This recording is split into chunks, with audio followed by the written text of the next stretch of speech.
Ibu sekalian jemaah Masjid Al-Istiqamah yang dirahmati Allah dan yang saya hormati, alhamdulillah di pagi ini kita kembali bisa hadir di majelis ini dalam kondisi sehat walafiat. Dan ini adalah pertemuan pertama kita setelah Ramadan, bahkan setelah Syawal ini, karena kita sudah berada di penghujung bulan Syawal 1438 Hijriah. Namun masih relevan kiranya saya ucapkan taqabbalallahu minna wa minkum shalihal a'mal.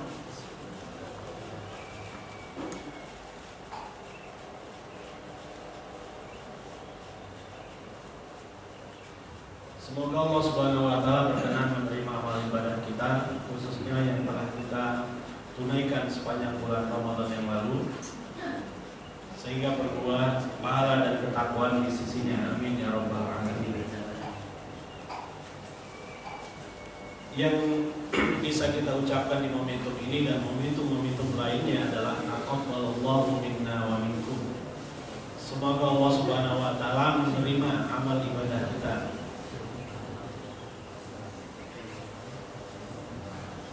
Dari dalam satu riwayat yang disebutkan oleh Al-Hafidz Ibnu Hajar rahimahullah di dalam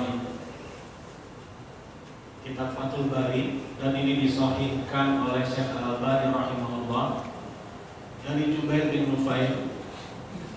Beliau berkata, "Kana ashabu Rasulillah sallallahu alaihi wasallam idza iltaqaw yaumal 'id yaqulu ba'dhum li ba'dhin taqabbalallahu minna wa minka." Bahwa para sahabat Rasulullah sallallahu alaihi wasallam saat mereka saling bertemu di hari Id, Idul Fitri ataupun Idul Adha, sebagian mereka akan mengucapkan kepada sebagian yang lain, taqabbalallahu minna wa minka. Semoga Allah Subhanahu wa taala berkenan menerima, mengabulkan amalan-amalan kita, doa-doa kita, dan juga doa-doa kamu. Wa minka di sini bisa juga kita ubah dengan wa minkum. Taqabbalallahu minna wa minkum. Ucapan taqabbalallahu minna wa minkum inilah yang sebenarnya diulang-ulang oleh para sahabat generasi pertama umat ini. Yang kalau kita bisa uraikan, kenapa ini yang mereka ucapkan? Kenapa mereka tidak mengucapkan mohon maaf lahir dan batin? Kenapa mereka tidak mengucapkan minal aidin wal faizin? Yang mereka ucapkan adalah taqabbalallahu minna wa minkum. Kenapa kata-kata itu yang keluar dari mulut mereka di momentum ini? Karena jawabannya taqabbalallahu minna wa minkum berisi doa sekaligus harapan. Harapan seorang hamba yang bertakwa agar amal ibadahnya di sepanjang bulan Ramadan berwujud pahala di sisi Allah Subhanahu wa taala. Sebagai harapan karena tak seorang pun hamba dapat memastikan amalannya diterima. Dalam konteks puasa Ramadan, ayat 183 surat Al-Baqarah diakhiri dengan la'allakum tattaqun. Dalam ilmu nahwu, la'alla yufidu taraji. Kata la'alla menandakan atau fungsinya adalah untuk pengharapan. Semoga kalian bertakwa. Semoga kalian dapat meraih nilai-nilai ketakwaan itu. Kalau ungkapannya pakai la'alla, semoga, itu maknanya tidak semua mereka yang menunaikan ibadah puasa Ramadan keluar dari bulan Ramadan semuanya menjadi orang yang bertakwa. Karena yang dipakai adalah kata la'allakum. Tidak ada kepastian, tidak ada jaminan bagi setiap kita setelah keluar dari Ramadan dapat meraih nilai-nilai ketakwaan itu. Jadi secara pasti kita tidak bisa melakukannya. Untuk itulah doa yang paling pantas kita panjatkan kepada Allah Subhanahu wa taala adalah taqabbalallahu minna wa minkum. Kita nggak bisa memastikannya. Apalagi kalau kita ukur dengan ukuran-ukuran ketakwaan yang Allah Subhanahu wa taala sebutkan di dalam Al-Qur'an. Indikator ketakwaan belum kita dapatkan dalam umat ini. Misalnya indikatornya di awal surat At-Tolaq, wa may yattaqillaha yaj'al lahu makhraja. Barang siapa yang bertakwa kepada Allah, pasti kami akan bukakan jalan keluar bagi dirinya dari setiap permasalahan yang dialaminya, yang dihadapinya. Ternyata permasalahan kita sebagai umat Islam di Indonesia ini tidak kunjung kelihatan jalan keluarnya. Makhrajnya mana ini? Semakin bertumpuk masalah kita. Walaupun akhir-akhir ini alhamdulillah kita tersadarkan dan disadarkan oleh Allah Subhanahu wa taala melalui peristiwa-peristiwa yang kita hadapi.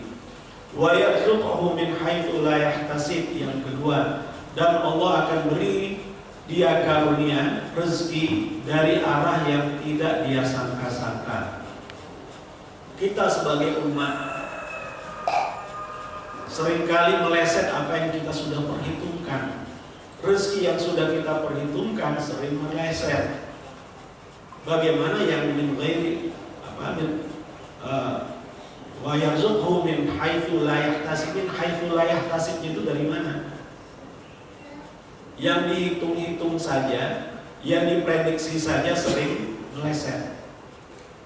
Kemudian indikator yang ketiga, wa may yattaqillaha yaj'al lahu min amrihi yusra.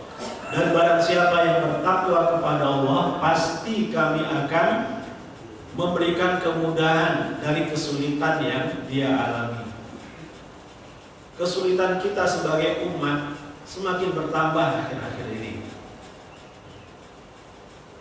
Kita yang menjadi mayoritas di negara ini seolah-olah minoritas. Kita mayoritas, tapi kok gampang sekali yang minoritas melecehkan kita, dan kita nggak berdaya untuk melawannya. Kesimpulannya, kita sebagai umat Islam khususnya di Indonesia ini melalui 3 indikator ketakwaan tadi, kelihatannya kita belum dapatkan itu. Kalau selaku pribadi mungkin ada yang mengalami 3 tanda-tanda ketakwaan itu. Akan tetapi kalau itu dialami dalam skop pribadi, efeknya tidak masif. Yang kita harapkan adalah efek kita sebagai umat, bukan sebagai pribadi. Karena seruan di dalam ayat 183 Al-Baqarah tadi, ya ayyuhalladzina amanu, wahai orang-orang yang beriman, bentuknya jamak, bukan mufrad. Kalau la'allakum tattaqun, semoga kalian semua bertakwa, itu kita dapatkan, efeknya pasti akan besar. Kita rasakan secara bersama-sama. Ketenangan, kesejukan, kedamaian, kesejahteraan akan kita dapatkan kalau puasa kita semuanya diterima oleh Allah Subhanahu wa taala. Tapi kan kenyataannya tidak. Itu faktanya. Karena faktanya seperti itu, lebih pantas lagi kita untuk mengatakan, mengucapkan taqabbalallahu minna wa minkum. Semoga Allah Subhanahu wa taala benar-benar menerima amal ibadah kita di sepanjang bulan Ramadan yang lalu khususnya, dan pada umumnya setiap amal ibadah kita yang lainnya. Kalau di sebagian masjid di Medan yang saya tahu, setiap kali selesai menunaikan sholat berjamaah, imamnya akan mengatakan taqabbalallahu minna wa minkum. Tidak ada panduannya memang, tapi nyambung dengan maksud dari kita mengamalkan ibadah kita kepada Allah Subhanahu wa taala, di mana kita berharap agar amal ibadah kita diterima oleh Allah Subhanahu wa taala. Di dalam satu hadis dari Abu Hurairah radhiyallahu anhu dari Nabi sallallahu alaihi wasallam, beliau bersabda, "Ma minkum ahadun dakhilun al-jannata bi amalihi." Tidak ada seorang pun dari kalian yang akan masuk surga oleh karena amalannya. Qila, ditanyakan, "Wala anta ya Rasulullah?" Anda sendiri bagaimana ya Rasulullah? Apakah Anda juga seperti itu? Rasulullah SAW menjawab, "Wala ana." Aku pun demikian. Aku pun tidak akan masuk surga oleh karena amalan-amalanku. Illa, hanya saja, ayataghammadani Allahu bi rahmatin minhu wa fadl. Allah Subhanahu wa taala meliputi diriku dengan rahmat dan karunia-Nya. Kesimpulannya, Allah baru akan memasukkan kita ke dalam surganya kalau kita berhasil memperoleh rahmat-Nya. Bukan karena kita rajin sholat, rajin puasa, dan rajin yang lain-lainnya, mentaati perintah Allah dan meninggalkan larangannya. Oleh karena itu kita dimasukkan surga, bukan itu alasannya. Karena Allah Subhanahu wa taala tidak butuh sholat kita. Allah pun tidak butuh puasa kita. Kita tidak puasa pun Allah masih tetap menjadi yang maha mulia. Salat yang diperintahkan Allah kepada kita adalah untuk kepentingan diri kita, untuk kemaslahatan kita. Kalau kita tidak sholat, kiamat akan semakin cepat datangnya. Karena di dalam hadis disebutkan, kiamat akan bangkit saat tidak ada seorang pun manusia yang mengucapkan nama Allah. Artinya yang butuh sholat adalah kita, untuk ketenangan dan ketentraman diri kita, dan untuk supaya bumi ini bisa berputar di porosnya dengan konsisten. Oleh karena sholat kita, in ahsantum ahsantum li anfusikum wa in asatum falah. Kalau kalian berbuat kebaikan, kebaikan itu untuk diri kalian sendiri. Dan apabila kalian berbuat kejahatan, kejahatan itu pun akan kembali kepada diri kalian. Allah Subhanahu wa taala tidak mengambil manfaat sedikit pun dari kebaikan-kebaikan kita. Allah Subhanahu wa taala baru akan memasukkan kita ke dalam surganya kalau kita berhasil meraih rahmat-Nya. Bukan karena amal ibadah dan kesolehan yang kita lakukan di dunia ini. Pertanyaannya, bagaimana kita bisa memperoleh rahmat Allah itu? Jawabannya baru dengan melaksanakan perintahnya dan meninggalkan larangannya. Jadi ya, dalam hadis ini Rasulullah SAW menceritakan kepada kita cerita yang lebih lengkap. Bukan karena amalan kita masuk surga, tapi dengan amal ibadah kita, dengan takwa kita akan meraih rahmat Allah. Kalau kita berhasil meraih rahmat Allah, maka kita layak dimasukkan ke dalam surganya. Jadi bukan ketika kita bertakwa langsung surga, bukan seperti itu ceritanya. Yang kita perebutkan adalah rahmat Allah Subhanahu wa taala berdasarkan hadis ini. Bagaimana para sahabat Rasulullah SAW, apa yang mereka lakukan setelah Ramadan? Diceritakan dalam sebuah riwayat, kanu yad'una Allah sittata ashhurin ayyablughahum syahr Ramadan. 6 bulan sebelum Ramadan mereka berdoa agar dipertemukan ke bulan Ramadan. Tsumma yad'una Allah sittata ashhurin ayyataqabbalahu minhum. 6 bulan berikutnya mereka berdoa kepada Allah agar Allah berkenan menerima amal ibadah mereka, khususnya yang mereka tunaikan di bulan Ramadan. Seolah-olah orientasi para sahabat dalam kehidupannya 1 tahun adalah Ramadan. Karena itu mereka lakukan. Karena hal tersebut dilakukan oleh generasi pertama umat ini, itu pula lah yang sepantasnya kita lakukan. la yasluhu akhiruha min ummah illa ma saluha bi awwaluha. Itu kesimpulan para sahabat, para ulama. Apakah hadis? Saya belum yakin itu hadis. Tidak akan maslahat akhir umat ini, nasib akhir umat ini, kecuali mereka mengambil perangkat-perangkat yang mengantarkan generasi awal umat ini sehingga mereka berjaya dulu. Unsur-unsur yang menjadikan mereka meraih rahmat Allah Subhanahu wa taala, menjadi generasi yang utama umat ini, apa-apa yang mereka lakukan hendaknya kita tiru sekarang ini kalau kita ingin menjadi seperti mereka. Ternyata yang mereka lakukan adalah 1 tahun itu mereka bagi menjadi 2. 6 bulan sebelum Ramadan mereka merindukan Ramadan. Setelah mereka menghadapi Ramadan dan keluar dari Ramadan, mereka berharap agar amal ibadah mereka diterima oleh Allah Subhanahu wa taala.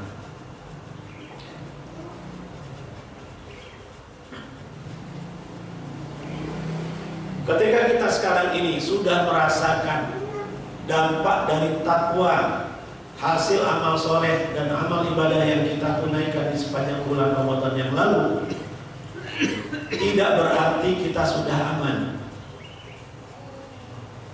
Ketika kita sudah merasakan sekarang ini misalnya, ya ja'allahu makhrajan sudah kita rasakan, wa yarzuqhu min haitsu la yahtasib sudah kita rasakan, ya ja'allahu min amrihi yusra itu pun sudah kita rasakan, belum berarti bahwa kita sudah aman.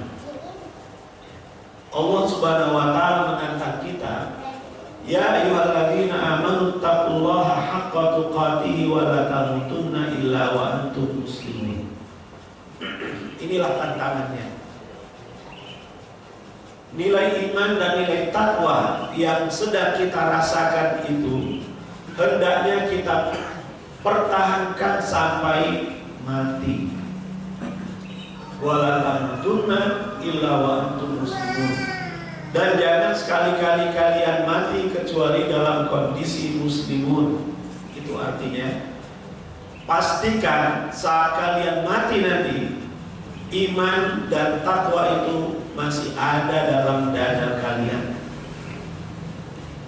Itulah tantangan bagi kita semua.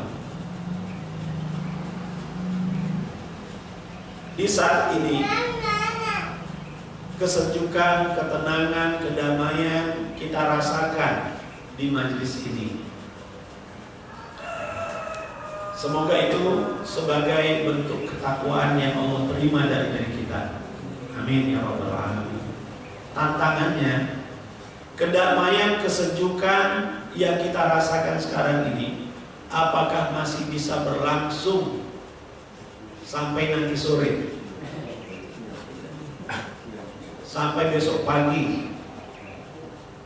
Apakah masih bisa kita pertahankan? Itulah tantangannya. Wala tamutunna illa wa antum muslimun. Idealnya profil kita di sepanjang hari seperti yang sedang kita rasakan di pagi hari ini. Idealnya seperti itu. Tapi alhamdulillah, ada seorang sahabat yang bernama Hanzalah radhiyallahu anhu. Ketika berpapasan dengan Abu Bakar Siddiq radhiyallahu anhu, Abu Bakar bertanya kepada beliau, "Kaifa asbahta ya? Kaifa haluka ya Hanzalah?" Apa kabar wahai Hanzalah? Jawaban yang standar biasanya khair. Tapi ternyata yang dijawab oleh Hanzalah bukan khair. Apa jawaban Hanzalah? Laqad nafaqa Hanzalah. Sungguh Hanzalah sudah munafik. Beliau mengakui kemunafikan itu pada dirinya. Abu Bakar pun merasa heran, ini kok jawabannya nggak standar. Kenapa wahai Hanzalah kamu menjawab dengan jawaban yang seperti itu? Bagaimana tidak munafik, kata Hanzalah. Ketika kita berada di dekat Rasulullah SAW, beliau berceramah, menceritakan kepada kita tentang surga, tentang neraka, seolah-olah surga dan neraka itu ada di depan mata kita, dan kita pun bisa menangis pada saat itu. Tapi ketika kita kembali ke rumah kita kembali ke anak-anak kita, bermain, bercanda dengan keluarga kita kembali bisa tersenyum dan tertawa. Tidakkah itu kemunafikan? Abu Bakar merasakan hal yang sama, tapi beliau tidak begitu yakin dengan pernyataan Hanzalah itu. Mari kita tanyakan Rasulullah SAW. Mereka datangilah Rasulullah, dan jawaban Rasulullah SAW, kalau kalian mampu mempertahankan kondisi kalian seperti seolah-olah kalian berada di sisiku, la safahakumul malaikatu ala furusikum wa fi turuqikum.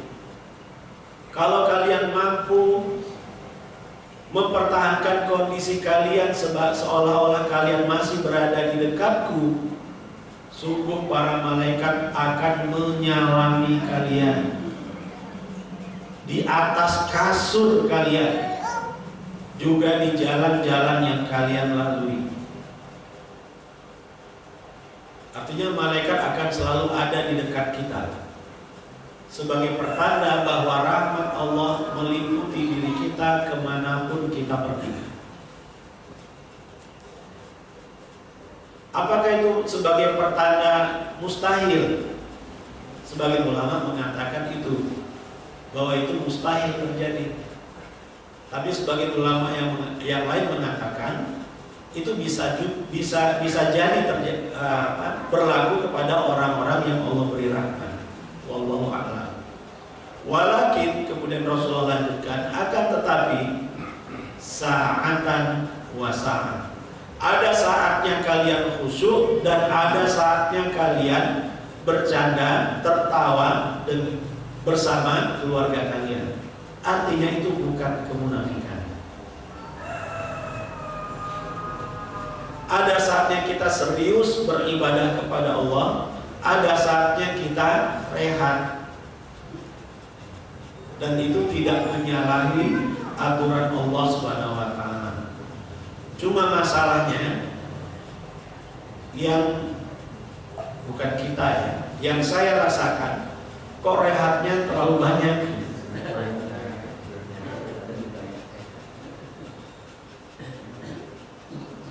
Jamaah sekalian rahmati Allah, inilah tantangan yang Allah berikan kepada kita. Wala tamutunna illa wa antum muslimun. Ada satu cerita tentang Imam Ahmad rahimahullah. Ketika ditanya anaknya, ya abata mata ya'manul insan, wahai ayahanda, kapan seorang manusia berada pada zona aman? Zona aman yang dimaksud sangat dekat dengan surga. Jawaban Imam Ahmad rahimahullah, hatta tata'a qadamul yumna fil jannah, sampai telapak kaki kanannya menampak ke dalam surga, baru aman. Sekarang sudah aman belum, Pak? Berarti belum aman kita. Pagi ini di mesin ini, sekarang ini kita mungkin ya kayaknya aman deh. Walau masih pakai kayaknya ya. Tapi setelah keluar dari sini, ya kita semua merasakan. Artinya, ittaqullaha haqqa tuqatih, harus kita tetap perhatikan dimanapun kita berada. Di dalam hadis disebutkan, ittaqillaha haitsu ma kunta, bertakwalah kamu kepada Allah dimanapun dan kapanpun kamu berada. Takwa itu harus kita bawa. Cerita lainnya, beliau pernah mendapatkan godaan sebelum beliau wafat. Jadi anaknya yang bertanya ini, namanya Abdullah, melihat bahwa ayahnya mengatakan tidak sampai 3 kali, kemudian pingsan. Pingsan sedang sakit keras. Anaknya mengira Imam Ahmad ini sedang ngigau. Setelah sadar kembali, ditanya oleh anaknya. Jawabannya, ketahuilah bahwa tadi ada iblis yang sedang menggodaku. Dia mengatakan bahwa dirinya telah gagal menggodaku. Aku jawab belum. Sampai 3 kali itu dikatakan oleh iblis, dijawab oleh Imam Ahmad, belum. Kamu belum gagal. Kenapa? Karena Imam Ahmad masih hidup. Selama hayat di kandung badan belum ada kata aman. Tidak ada rasa aman, tidak ada keamanan selama hayat di kandung badan. Aman dalam arti yang sebenarnya baru kita rasakan setelah kita berhasil melalui kehidupan ini dan mengakhirinya dengan husnul khatimah, baru aman. Sebelum itu belum aman. Sekarang ini belum aman. Dan memang kita tidak boleh merasa aman. Fala ya'manu makrallahi illal qaumul khasirun. Tidak ada yang merasa aman kecuali orang-orang yang merugi saja. Yang merasa aman berarti merasa dirinya sudah soleh, merasa dirinya sudah bertakwa. Perasaan itu adalah godaan setan.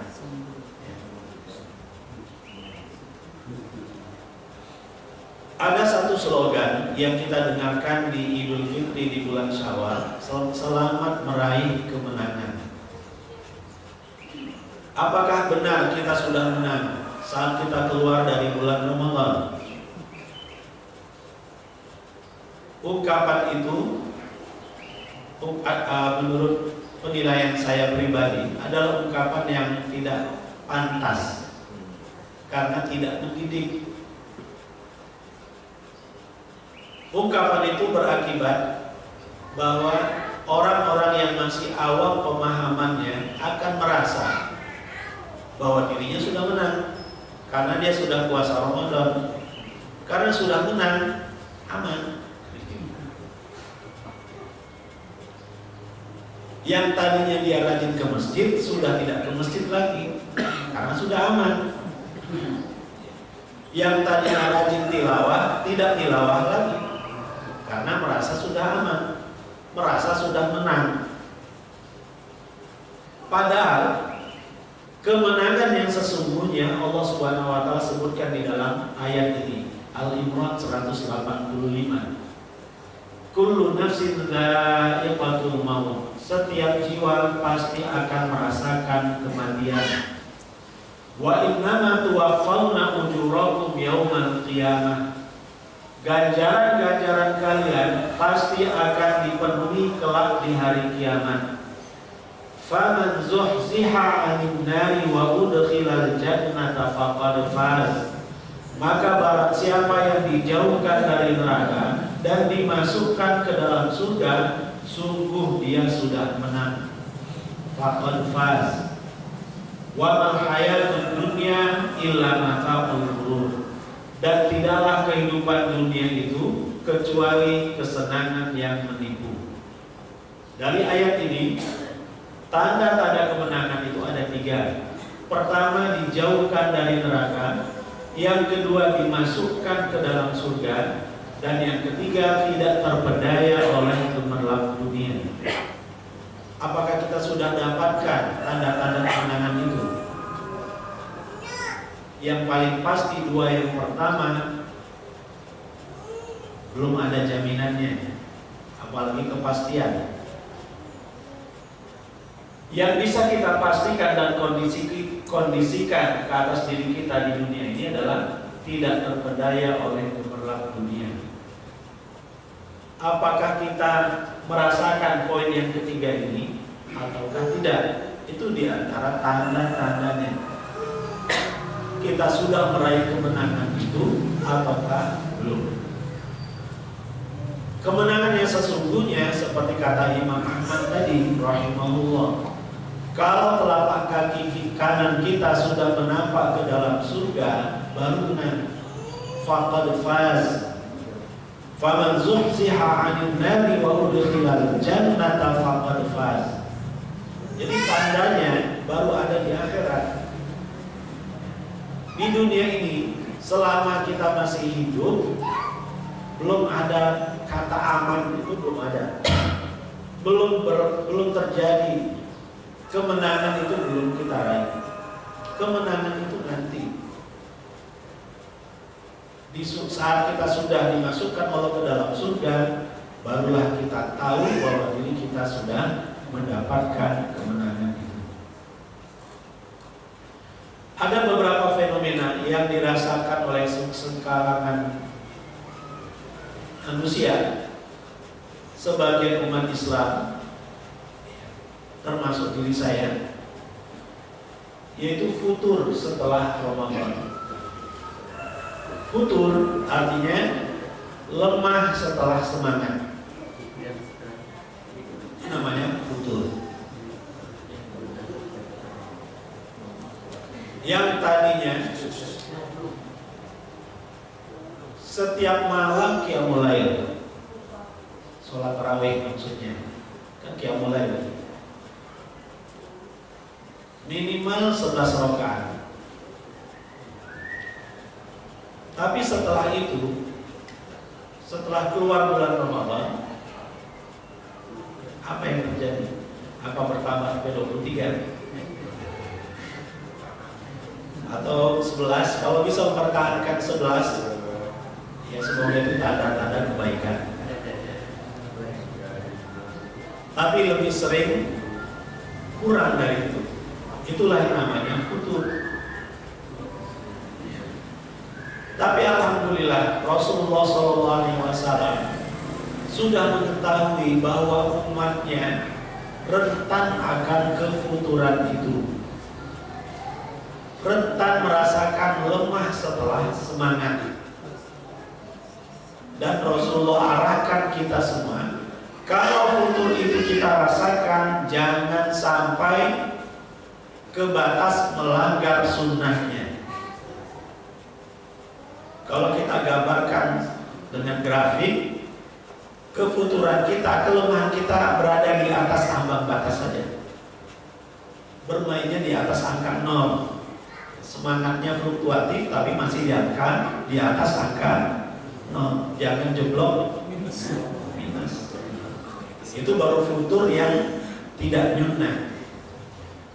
Kalau masih berada di ambang batas, itu masih sunnah. Tadinya 11 rakaat turun menjadi cuma 3 rakaat atau malah cuma 1 rakaat, masih bagus, masih di atas ambang batas. Rasulullah SAW mengarahkan hal itu kepada kita semua. Alhamdulillah. Dengan demikian, ketika kita melihat ada orang lain yang mengalami kefuturan itu, kita jangan terlalu emosional dalam menanggapinya. Seorang ulama, Syekh bin Baz rahimahullah, pernah ditanya tentang hal itu. Kenapa banyak masyarakat Islam setelah keluar Ramadan mereka tidak sesemangat saat mereka di bulan Ramadan? Jawaban beliau ada 2 kemungkinannya. Kemungkinan pertama, dia tidak pernah meminta kepada Allah Azza wa Jalla agar diteguhkan di atas kebenaran. Dia tidak pernah memohon kepada Allah agar sabar. Keteguhan di sini bahasa Arabnya sabar, teguh terus berada di atas kebaikan. Kemungkinan yang kedua, dia tidak bersyukur setelah diberikan keteguhan atau sabar itu dan keistiqomahan oleh Allah Subhanahu wa Ta'ala. Padahal kalau dia bersyukur, Allah menjamin la in syakartum la azidannakum. Allah pasti akan tambah semangat kita kalau kita senantiasa mensyukuri nikmat sabar dan istiqomah kita selama bulan Ramadan yang lalu.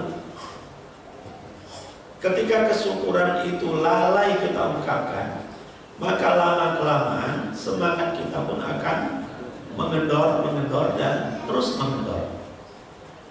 Ini dua kemungkinan penyebab futur itu.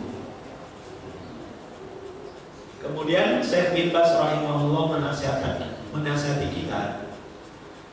Tatkala Allah telah memilihmu berjalan di atas jalan hidayahnya, camkanlah bahwa itu bukan karena keistimewaan atau karena ketaatanmu, melainkan itu adalah rahmat darinya yang meliputimu.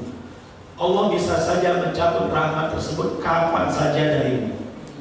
Oleh karena itu, jangan kau tertipu dengan amalanmu, jangan pula disilaukan oleh ibadahmu. Jangan kau memandang remeh orang yang tersesat dari jalan Allah.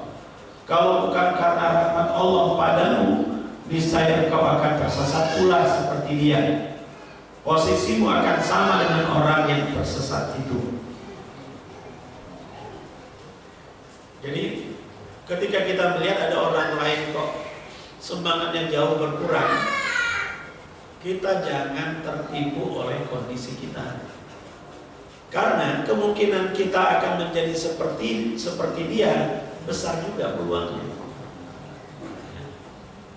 Kalau kita tidak mawas diri, kita lalai dalam mengontrol diri kita, ittaqillaha haitsuma kunta. Padahal Rasulullah menasihatkan kita, bertakwalah kamu kepada Allah dimanapun kamu berada. Itu kita lalaikan. Peluang bagi kita untuk merasakan seperti orang yang kita lihat itu besar juga. Allah Subhanahu wa taala berfirman di dalam surat Al-Isra ayat 74, "Walaula an tsabbatnaka laqad kitta tarkanu ilaihim syai'an qalila." Andai kami tidak meneguhkanmu wahai Muhammad, tsabbatnaka dari kata sabar, keteguhan. Sungguh kau hampir-hampir saja akan sedikit condong kepada orang-orang yang tersesat itu. Karena Rasulullah SAW mendapatkan sabar dari Allah Subhanahu Wa Taala, maka beliau tetap teguh istiqomah dalam ketakwaannya kepada Allah, tidak melenceng sedikit. Itu Rasulullah SAW. Bagaimana dengan kita? Kalau kita merasa diri, kalau kita mempunyai kondisi tidak melalaikan ketakwaan kita kepada Allah Subhanahu wa taala, alhamdulillah. Itulah rahmat Allah yang sedang meliputi diri kita. Tapi jangan sampai kita ghurur, lupa diri. Kita merasa diri kita sudah baik, diri kita sudah bertakwa, diri kita sudah beriman. Kalau kita sudah merasakan seperti itu, kemungkinan kita akan terpedaya dan lemah dalam beramal besar sekali. Kesimpulan dari ayat ini, sabar dan istiqomah adalah karunia Allah Subhanahu wa taala yang dianugerahkannya kepada orang-orang yang dikehendakinya. Sabar dan istiqomah bukan hasil dari jerih payah seorang muslim. Keteguhan iman, keistiqomahan bukan karena jerih payah kita. Itu semata-mata karena rahmat Allah ke atas diri kita. Tetap kita harus melakukan jerih payah itu. Tapi kita jangan pernah merasakan kita menjadi baik karena jerih payah diri kita. Karena kalau itu yang kita yakini, kita akan terjerumus dalam kelalaian nantinya. Sebagaimana yang diwati oleh Allah Subhanahu wa taala di dalam ayat ini. Jemaah sekalian dirahmati Allah, pada akhirnya doa kita kepada Allah dan harapan kita kepada Allah Subhanahu wa taala, Allahumma musarrifal qulub, sarrif qulubana ala ta'atik. Ya Allah yang Maha membolak-balik hati, tetapkanlah, arahkanlah hati kami berada di atas ketaatan kepadamu. Allahumma arinal haqqa haqqa warzuqna ittiba'ah. Ya Allah, perlihatkanlah kepada kami yang benar itu benar, dan karuniakanlah kepada kami kemampuan untuk mengikuti kebenaran itu. Wa arinal batila batila warzuqna istinabah. Dan perlihatkanlah kepada kami yang batil itu batil, dan karuniakanlah kepada kami kemampuan untuk menghindarinya. Allahumma habbib ilaina al-iman. Ya Allah, senangkanlah, sukakanlah keimanan ke atas diri kami. Wa zayyinhu fi qulubina. Dan hiaskanlah keimanan itu di dalam hati kami. Wa karrih ilaina al-kufra wal fusuqa wal isyan. Dan bencikanlah kepada kami kekafiran, kefasikan dan kemaksiatan. Wa ja'alna minar rasyidin. Dan jadikanlah kami termasuk golongan orang-orang yang mendapat petunjuk. Amin ya rabbal alamin. Itu saja mungkin yang bisa saya sampaikan. Mohon maaf atas segala kekurangan. Wabillahi taufiq wal hidayah. Wassalamualaikum warahmatullahi wabarakatuh. Waalaikumsalam.